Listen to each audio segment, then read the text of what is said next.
કૃષ્ણ અને અર્જુન બે આમ ખેતરના શેઠે હેલા જતા હતા ને, આગળ કૃષ્ણ ભગવાન હતા ને વાંહે અર્જુન હતો. એમાં એક મગના ખેતરના શેઠા પાસેથી નીકળ્યા ને મગને સિંગું આવેલી. એ આમ સિંગું જોઈને અર્જુન ને બાપુ મોઢામાં પાણી આવ્યું કે ભૂખ લાગી છે અને એકાદી સિંગ તોડીને ખાવું. અંદર મને ભૂખની વરાળું નીકળે છે. આગળ કૃષ્ણ ભગવાન હાલ જતા હતા, વાંહેથી ને મગની સિંગ એક તોડી અને ખાધી અને પેટમાં ગઈ ને એટલે કૃષ્ણ પરમાત્માએ કીધું, અર્જુન શું કર્યું? એ કે પ્રભુ ભૂખ બહુ લાગી હતી ને એટલે એક સિંગ મગની તોડી. એ કે એમાં દાણા કેટલા હતા? એ કે 7 દાણા હતા. તો કે 7 દાણા હતા ને ખેતર ધણીના ઘેરે તારે 7 વર્ષ બળદિયો થવું પડશે જાય. કે ઈ કે પણ આવડી મોટી શિક્ષા ઈ કે જેને કાળી મજૂરી કરી રાત ને દી મહેનત કરી ઈ પાંદડું નથી તોડ્યું, તને કોને કીધું પાદરો ફટોફટ તોડીને લેવા માંડે? એટલે ઘર ધણી તને છોડી દે મને વાંધો નથી, બાકી તારે અહીંયા જવું પડે, મારે કાયદેસર જે મોકલવા પડે એ મોકલવા જ પડે. એ પટેલનું ખેતર હતું ને પટેલના ઘરે ગાય હતી ને ગાય વિયાણીને વાસડો થઈને અર્જુન આવ્યો. 400 મહિનાનો સમય થયો ને એટલે પટેલને પતિ પત્નીને બેન બહાર ગામ જવાનું છે. એટલે પાડોશીની બાઈ હતી એને કીધું ઈ કે અમારા ઘરનું ધ્યાન રાખજો, ગાયને વાસડાને પાણી નીણ બીણ કરજો અને અમે 2 દી રહીને આવતા રહીશું. કે વાંધો નહીં. એ પાડોશીની બાઈની બુદ્ધિ બગડી કે પટેલને તલ ઘણા થયા, 2-3 કોઠીઓ ભરી. એ કે થોડાક તલ લઈ લઉં કે છોકરા ખાશે. એ હુપડું લઈને આવી અને અહીંયા તલ એક હુપડું ઘરે નાખીએ, બીજું ભરવા આવી ને તો એ ખડકી પાસે વાસડો બાંધેલો હો. વાસડો બાંધ્યો વિચાર કરે કે હું 7 દાણામાં હલવાનો છું, આ હુપડા હારવા માંડી. એ બીજું હુપડું ભરીને નાખીને ત્રીજું ભરવા આવી ને એટલે વાસડાને વાસા આવી. કે એ માં શું તું આ કરમની ગાહડીઓ બાંધે છે? તને એમ હશે કે હું વાસડો પણ હું કુંતી પુત્ર અર્જુન છું, પાંડુ પુત્ર અર્જુન છું. મારા ધણીના ખેતરમાં મેં એક મગની સિંગ તોડીને એના 7 દાણા નીકળ્યા ને મને 7 વર્ષ બળદિયો થવા મોકલ્યો. તું તલના દાણા તો ગણ બનાડી છો હારવા.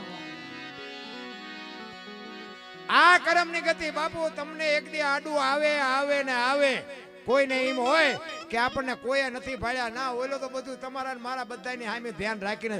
કારણ કે જે શ્વાસા છે ને આપણા આમ આ સંતો પાસે સાંભળેલી વાતો છે. હો ભાઈ આમાં જો હાસું લાગે રાખવાનું, ખોટું લાગે પડ્યું રહેવા દેવાનું, ફોન બોન ન કરતા. હા ચોખી ચટ વાત, અત્યારે ફોને લોહી પીધું. કારણ કે રામ વનમાં ગયા હતા દુનિયા કહે છે એટલે કહું છું ભાઈ રામજી અત્યારે હું અહીંયા નહોતો. આ શ્વાસા જે હાલે છે ને એ બધાના શ્વાસા ઉઠે છે નાભીમાંથી અને આવે છે નભમાંથી. તમારે અખતરો કરવો હોય તો કરી જોઈએ. જો આ છે ને આ રહી આપણી સત્ય સનાતન ધર્મની ઈ પ્રણાલિકા. આવે છે નભમાંથી અને ઉઠે છે નાભીમાંથી. નભ છે ને એ બધાને એક જ છે. કૃષ્ણ પરમાત્મા, રામચંદ્ર પરમાત્મા, રામદેવજી બાપા જ્યાંથી લેતા હતા ને ત્યાંથી જ આપણે લઈએ છીએ. નભ બધાનું એક છે, નાભી બધાની અલગ છે. જો એક જ નાભીમાંથી લેવાતો હોત ને તો બધા ભગવાન જેવા જ હોત. નભ બધાનું એક છે, નાભી અલગ છે ને એમાં ડખા થાય છે. કોક પૂજે એવો હોય ને કોક કપાતર આપણને એમ થાય આનું મોઢું જોઈએ ખાવા ન મળે. બધા માણસ હોય એટલે મહાપુરુષોને લખવું પડ્યું. આનંદ કહે પરમાનંદા માણે માણે ફેર, 1 લાખો દેતા ન મળે ને બીજો ત્રાંબિયાનો તેર. હા અમુક માણા આવે ને તો બાપુ ઓલા દીવા પાસે પતંગી આવે ને એમ મંડે આવો, અને અમુક માણો આવે ને એટલે બેઠા હોય તો વિખાવા મંડે હાલો આવે ઓલી હળીશ આવે. એ માણા ના એ માણસ બનવાની જરૂર છે. બાકી માણા નહીં બનવાનું તો આ દુનિયામાં બાપુ કોઈ હિસાબ નથી. કાગ બાપુને લખવું પડ્યું મીઠું ભરેલા માનવી જેથી જગ છોડીને જાય, કાગા એની કાણું ઘરે ઘરે મંડાય. હારો માણા વ્યો જાય. દુનિયામાં બાપુ હગો ન હોય, ગામનો ન હોય તો હૃદયમાં હબાકો આવી જાય. અરે માણા જેવો માણા વ્યો ગયો ભાઈ. એમ જીવન મળ્યું છે, કોકને ઉપયોગ થવાની જરૂર છે. સાતમ આઠમનો તહેવાર હોય અને ઝૂંપડામાં કોક રહેતા હોય ગરીબ માણા, એ લુગડા વગરના છોકરા આમ ફળિયામાં રમતા હોય ને લુગડા વગરના છોકરાની માં અંદર હોય અને સાતમ આઠમનો તહેવાર હોય તો કોક દી ગયા જઈને પૂછજો કે ભાઈ તમે ઢેબરા કેમ નથી બનાવ્યા? એટલે લુગડા વગરના છોકરાની માં હોય ને અંદર એ એમ કે ભાઈ થોડાક પૈસા હતા ને એ લોટ ને ગોળ લાવ્યા પણ તેલના પૈસા નહોતા ને એટલે ઢેબરા ન બનાવ્યા. અને જો મારો નાથ અપાવે ને એવા ઝૂંપડામાં 500 કિલો તેલ આપી આવો ને અને ઈ તેલ આપો ને એમાં જેથી ઢેબરા બને અને લુગડા વગરના છોકરા ખાય એના પેટમાં જાય ને પછી જે આશીર્વાદના ધોધ છૂટે ને એ ખટારાના ઠાઠામાં ગરી ગયા હોય ને તોય મારો બાપ નો મારી હકેરા. કરવાની જરૂર તો આ છે. એ તો તમે કાજુ બદામની ઓગેટ કરો એટલે તમને નથી ખબર, બાકી એમને બિચારાને પાર્લે કેવું હોય એ ખબર નથી. એને એક પાર્લે નું પડીકું આપો ને 5 રૂપિયા વાળું ની ખાય ને તોય બાપુ એની આંતડી તમને કંઈક દુઆ દઈ દે, ભારે મોજ આવી, ભારે મોજ આવી. પણ આપણે સંસ્કૃતિને બાપુ ખતમ કરી નાખી બધા ભેગા થઈ. આપણા ગઢા થીગડા વાળા પહેરી પહેરીને મરી ગયા, સારું લુગડું નથી જડતું. અત્યારે લુગડા હારા જડતા ફાટલા પહેરવાનું ચાલુ કર્યું. એટલે જીન્સમાં જોવો તો માથા બી જાય, એવડા એવડા ફાંકા ભાઈ ઈ પહેરે. એટલે આવા તો અમે પહેરતા જ હતા, ખબર નહોતી કે આવું ટાણું આવશે ને હાથ પીને રાખ્યા હોત તો અમે પહેરતા હતા. અરે જોવો તો ખરા સંસ્કૃતિ ફેરવી નાખી. ચોખ્ખું ઘી બજારમાં નથી ખપતું. દારૂ આમ તમે જોવો બાવળિયામાં પીપળા કપી જાય. ગાયો રોડ માથે રખડે છે, કૂતરા બંગલામ છે. જોવો તો ખરા. ભેંસું બેઠી બેઠી ઊભી ખાતી હતી, માણા બેઠા બેઠા ખાતા હતા. અત્યારે ભેંસું બેઠી બેઠી ખાય છે, માણા ડીસું લઈને રખડે છે. એક ભાત નાખજે, દાળ નાખજે, એક ભજીયું નાખજે. ભિખારી જેવી જિંદગી કરી નાખી ભલામણ. તો એ પાછા કહે છે કે મેરા ભારત મહાન, ખટારાના ઠાઠે લખે ભારત મહાન નો થાય. એની માટે તો આપણે સુધરવું પડે રામ. ભારત તો મહાન જ છે. આપણે એને બાપુ આપણે ગોટે ચડાવ્યો. ભારતમાં કાંઈ ઘટતું નથી, પણ આપણને વાંધો છે કે આપણે માણસ એક નથી, એ જ નથી સમજાતું. આપણે દુનિયાને છે. હું તો એમ કહું કે આ બેનું હોય ને, બેનું પતિ પત્નીના એક મતા તો સરગાપુરમાં સતા બે માણા બાપુ જો હરખા હોય તો જીવવાની મજા આવે. અને ઘરની વાત બાપુ ઘરમાં રખાય. ઘરના વંટોળિયા બાપુ ઘરમાં રખાય. બહાર વંટોળિયા પોગે ને, આ હમણાં તમારે વાવાઝોડું હોય કે ન હોય, અમારે હતું હમણાં અઠવાડિયા 10 દી હોય. એ કલાક બે કલાક રહે ને પછી એ તો શાંત થઈ ગયું. પણ ઘરમાંથી જે વંટોળિયા ઉભા થાય ને એ હેઠા જ નથી બેહતા. એ કાં તો એકાદાનું ઉકલનામું કરી નાખે ને કાં તો એકાદાનું ઘર ભાંગે. તારે હેઠો બેહે વંટોળિયો. ત્યાં સુધી કંઈક નવા જૂની કરે તારે એ વંટોળિયા હેઠા બેહે. અમારે હમણાં જ અહીંયા એવું બનેલું, એક પતિ પત્ની રહેતા હતા અને બેન ઘરનું કામ કરે ને ભાઈ ખેતીનું કામ કરે. તે બેન રસોઈ બનાવતા હતા ને તેમાં એક પાપડનું પડીકું રોજ આડું આવતું હોય. તેમને એમ થયું કે લેના પાપડ શેકી નાખું. ને ઓલો ભાઈ આવ્યો અને રસોઈ બનાવી હતી, બધું આપ્યું ને પાપડ મૂક્યા. હવે ઓલો સાનો મનો ખાઈ લેતો તો વાંધો નહીં, પણ આપણે પાછો ધણીનો પાવર હોય. હું ધણી શું એને વંટોળિયો ચડાયો. એ કે આ પાપડ ભાંગી દે. એની વહુ ને કે, એની વહુ કે તમને ભગવાન હાથ નથી આપ્યા. ઈ કે તું મારી વહુ છું, હું તને કહું તાર કરવું પડે. ઈ કે પણ હું ક્યાં ના પાડું, તમારી વહુ છું એમ નથી એમ. ભગવાન હાથ નું આપ્યો હોય મોઢામાં હોત દઉં. ઈ કે આવા શું કે ઘર મારી એરિયા દેખાડો. ઈ કે ભાંગી દેવાનો કે નથી ભાંગી દેવાનો. હવે આપણા બૈરાને આપણે ન ઓળખતા હોય, મેળ હોય ભાંગી દે ને ન હોય ભાંગી દે. ઈ કે સાના માના ખાઈ લ્યો ને ભાઈ. ઈ કે ભાંગવાનો છે કે નથી ભાંગવાનો. ઈ કે નથી ભાંગી દે. પાપડ નો ભાંગ્યો, ઘર ભાંગી ગયો, એ રખડે બે. હવે કે સમાધાન કરાવો ને, હવે તમારાથી પાપડ નો ભાંગે બૈરા રે. આ ઘરમાંથી વંટોળિયા ચડાવ્યા ન કહેવાય. કોઈ મતલબ નથી બાપુ. ધણીનો કોઈ પાવર. તમે જો માનું તો બાપુ સમર્પણ છે, માનો તો ત્યાગ છે. તમે જો પોતાના હોય ને પારકા કરે ને પારકા હોય ને પોતાના કરે. દીકરી તો બાપુ આ તો અત્યારે હવે બહુ બોલ્યા જેવું છે નહીં. અમારે અમને બોલતા શરમ આવે છે. નકર બાપુ એક ગામની દીકરી બાપ જેથી લગ્ન કરે ને તેથી 18 વર્ષના ગામના બાપુ એ દીકરી વળાવા જતા હોય ને ઝાપે ઉભો હોય ને આખા ગામમાં બાપુ કોઈની આંખમાં આવડું ન હોય ને એવો દાખલો ન હોય. રામ એક દીકરી પોતાનો માળો મૂકીને જાતી હોય પછી ગમે એની દીકરી હોય પણ આખા ગામના બાપુ એ દીકરીને વળાવવા માટે આવ્યા ને 18 વર્ષના બાપુ ઉભા હોય અને દીકરી રોતી રોતી જાતી હોય. આખા ગામના બાપુ ગમે એટલા ઉભા હોય ને બધાની આંખમાં આવડા હોય. ઈને દીકરી કહેવાય. અત્યારે દીકરી દાંત કાઢતી જતી હોય, એમાં ગામ શું રોવે. અરે બાપુ માન બાપે જે સમર્પણ, જે માનું સમર્પણ છે ને એની તમે જો માં 9 મહિના ઉદરમાં રાખે સંતાનને, એનો જન્મ આપે, એનું લાલન પાલન કરે, બેહતા બોલતા ખાતા પીતા બધું માં શીખડાવે અને નામ બાપાનું લાગે. બોલો ફલાણા ભાઈ જોઈએ, ફલાણા ભાઈ ફલાણી માં એવું ન હોય. પણ માએ સમર્પણ કરી દીધું કે એની માં એના બાપાનું રાખો કે કેમ એ કે આ દારૂની કોથળી તોડી ઊંધો પડ્યો હોય કોક એમ કે કોનો છે ફલાણી માનો છે એમ કે છે મારા ખોળી એમ જીવ નહીં રહે, એને બાપાનું રાખો, માન જ જોતું ઈ માં. અને હારા છે ને એની વાય માનું લાગે. હનુમાનજી કોના, અંજરીના, કર્ણ કોના, કુંતીના, ભીષ્મ કોના, ગંગાના, શિવાજી કોનો, જીજાબાઈનો, ગાંધીજી કોનો, પુતળીબાઈનો, હારા હારા માના, બગડેલા બાપાના. માં તો માં, ધરતી ને આસમાન જેટલો ફરક છે માન બાપમાં. બાપ એટલા માટે હું તો એમ કહું તમે બહાર જાઓ ને એક તમારી જનતાને પગે લાગીને જાઓ ને આખી દુનિયામાં ક્યાંય પગે ન લાગવું પડે, આપણી ગેરંટી. માં જેવું પાત્ર બાપુ. અને તમારે વિધિના ચકડા ફેરવી નાખે. માના ને બાપના કાળજા ઠારો ને વિધિના ચકડા ફેરવી નાખેલા.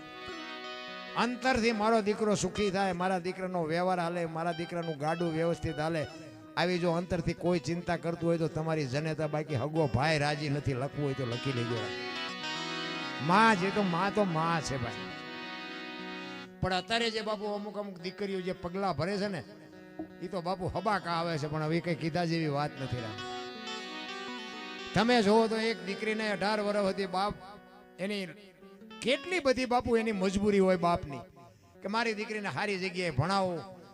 પછી દીકરી એમ કે મારે સારો આવો મોબાઈલ જોઈએ તો મોબાઈલ લઈ દે, મારે આવું સ્કૂટર જોઈએ સ્કૂટર લઈ દે, આવા કપડાં જોઈએ કપડાં લઈ દે, સારી સ્કૂલમાં ભણવું છે એમાં એડમિશન લઈ દે, ખર્ચો કરે.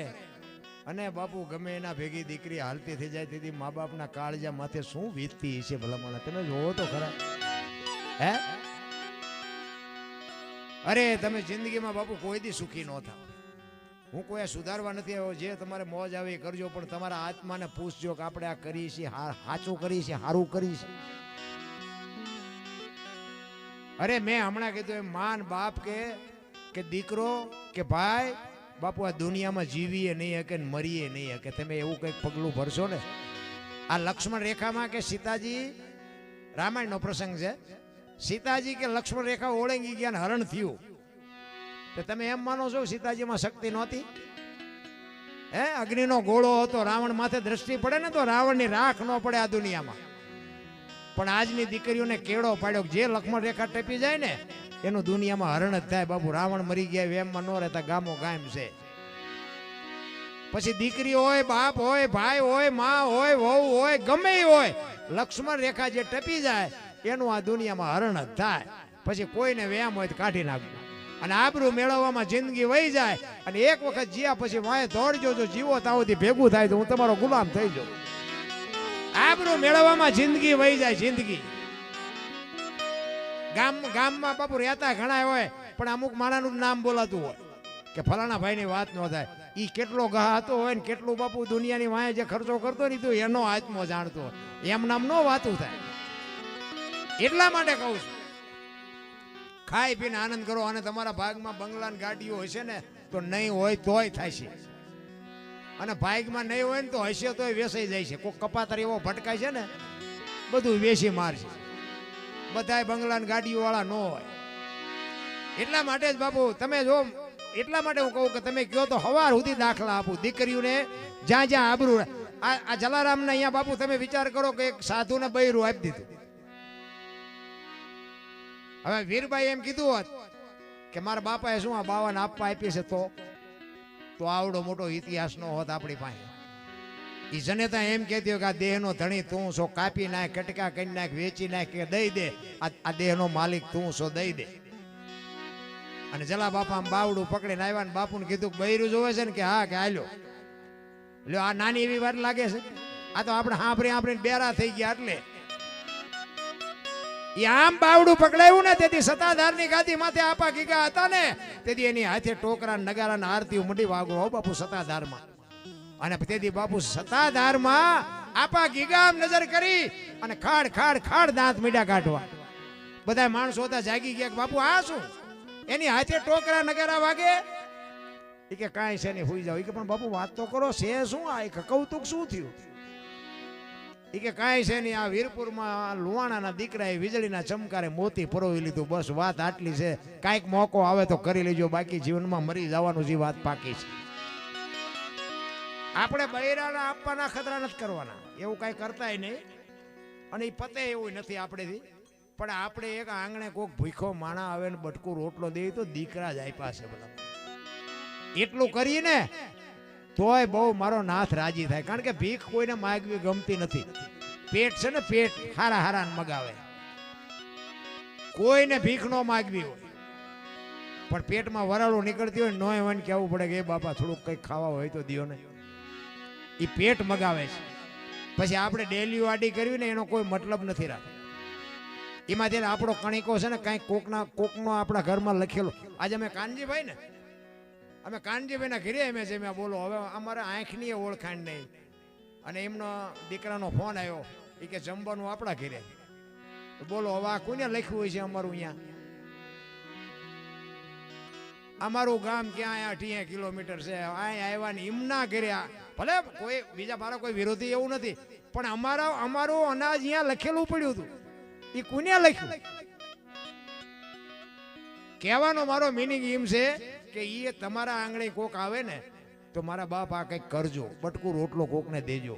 હું નથી કહેતો તાવડા ઉતારી પણ જે ઘરમાં સાસ. અને એમાંય બાપુ રબારી સમાજ છે ને એનો તો જબરજસ્ત ઉજળો ઇતિહાસ. બીજા સમાજનો નથી એવું નથી. કોઈ ઊંધી ટોપી નો પહેરતા પણ રબારીનો દીકરો બાપુ આજે ત્યાં હામો મળે ને એટલે તમે બોલો કે ન બોલો પણ એ કે રામ રામ એટલું બોલે. અને ટાણું હોય ને તો ઘરમાં પછી સાસ ને રોટલો હોય બાપુ. એ કે અરે મારા બાપ અત્યારે રોટલા વગર થોડું જવાય. પછી સાસ ને રોટલો ખવડાવે. આજ તમે જુઓ રબારી સમાજ ક્યાં છે? નકર રબારી સમાજ બાપુ તમે જુઓ તો ઢોરાર માલ હાટું થઈને ઓલા શેડેથી ઓલા શેડે. તહેવારની ખબર ન હોય, નાવા ધોવાની ખબર ન હોય. એ બેનું બાયું દીકરીઓ ભેગા ઘર વખરી આખી વરસાદ પડે ટાઈડ પડે દુનિયાની ગાળ્યું ખાય. આજ આ સમાજ ક્યાં છે? પણ કબીર બાપુની સાખી છે ને. કબીર કહે કમાલ કો દો બાતા શીખ લે, કર સાહેબ કી બંદગી ને ભૂખે કો અન્ન દે. આમના સમાજમાં આવડું આજ ઉગ્યું છે. એક રોટલો દીધો છે ને એક રામકારો કર્યો છે. ઈ ઉગ્યું. બાકી કોઈ જ્ઞાન નહોતું. અત્યારે બધા ભલે ભણી ગણીને જ્ઞાન વાળા થયા હોય. બાકી બાપુ રબારી ભરવાડ જેવો સમાજ બાપુ ભોળો કોઈ નહોતો. અત્યારે ધીમા હોશિયાર થઈ ગયા છે. પણ કહેવાનો મારો મિનિંગ અમારા સ્ટેટ હતા ને અમારા રજવાડા હતા ને તો અમારા રાજમાં આવવું હોય ને તો માથે બાંધવું પડે, ભેટ બાંધવી પડે, પગમાં જોડા ન પહેરાય. બાકી રબારી રાયકાનો દીકરો ઠેઠ રહોડા સુધી એમના હાલ્યો જતી એને કોઈ રોકે નહીં રાખે. કારણ કે બધાને ખબર હતી કે આની યાર લપ જ ન કરાય. આ ચાય અવળો ઉડે હવે ધણ છોડે નહીં, ગાયું ન દોવા આવે. આને જવા દેવો જ્યાં જાતો હોય. એટલો ભોળો સમાજ. દીકરીઓને તેડવા મોકલે, મૂકવા મોકલે. હવે અત્યારે તમને લાગે છે કે આ કઈ કરાય? કેમ આ પરિવર્તન કેમ આવ્યું? શું કામ આવ્યું? કંઈક મારામાં તમારામાં કંઈક ખામી આવી તો જ આ પરિવર્તન થાય. બાપુ માણસનો પ્રેમ ઘટી ગયો. એક ગામમાં બાપુ મોડું ઘર હોય ને દીકરી દીકરાના લગ્ન હોય ને સગવડ વાળો માણા હોય ને તે ઘરધણી એક વાર હાક રહીને ક્યાંક કાંઈ મૂંઝાતો નહીં હો. લખાણ નહીં, જામીન નહીં, વ્યાજ નહીં. એ કે દો આ ટાણું તો એક જ વખત આવે. બેઠા છીએ તમે તારે મોજ કરજે. દેવો હોય દેજે, ન દે કઈ નહીં. અત્યારે 10 જણા વચ્ચે દો ને તો બાપુ બૂસ મારી દે. ન દે શું કહે? ફરીને તારો વૈશ્વા ન કરી બીજું શું કરી? ઈ જે માણસની માનવતા હતી, ઈ માણસનો જે પ્રેમ હતો ને, ભલે ખાવા કાંઈ નહોતું પણ બાપુ એ જે શાંતિ હતી ને એવી શાંતિ અટાણે નથી રાખી. અત્યારે તો તમે જુઓ તો લાખ કરતા હળીએ સીડ્યા છે રાત ને દી. અમે તો પ્રોગ્રામમાં જઈને તો અમને એમ થાય રોડ ખાલી છે પણ પૂતા જ નથી. શું ખાલી હોય? ભાગા ભાગ બીજી કોઈ વાત જ નથી. સમય મળ્યો છે બાકી ભજવાનો ભગવાનનું નામ લેવાનો સમય નથી. બાકી બધું કરવાનો સમય છે. એક તમારો મારા ઉદ્ધાર માટે માણસનો અવતાર મળ્યો. માણસના અવતારમાં એક ભજન કરીને આમાંથી છૂટવું હોય તો છૂટી શકાય. હવે આમાં જો ન કરીએ તો પાછું જવાનું નામ. ભલે 84 લાખ ની બધા વાતો કરે છે. આપણે કઈ ગણીએ નથી ને ગણવીએ નથી. એ જે હોય પણ અત્યારે હું તો એમ કહું છું કે અત્યારે જે આપણે આ ટાણું મળ્યું છે એ ટાણામાં શું કઈ ઘટે છે? તો આમાં આનંદ ન કરી લેવાય? બસ વાત આટલી છે, બીજું કઈ છે જ નહીં.